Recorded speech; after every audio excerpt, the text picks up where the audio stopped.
what we're going to talk about today is, what can employers do about it? How can they help their entry-level workers, apply both their skills and knowledge at work and really develop those skills and that knowledge? Well, employers are going to need to start thinking about how. It's the how piece.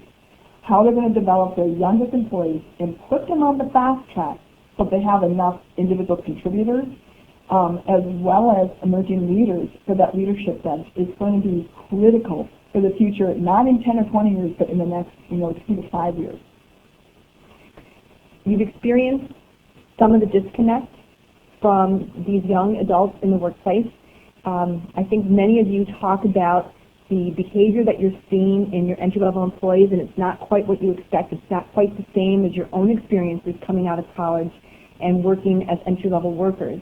And so basically, you're expecting as managers to have adults working for you and, in fact, have emerging adults.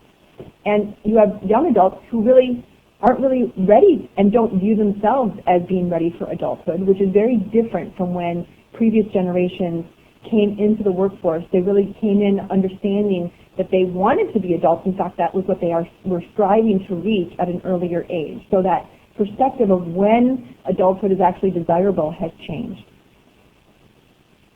So let's talk a little bit about organizational change, because that is going to be required with this new paradigm. It basically changes everything.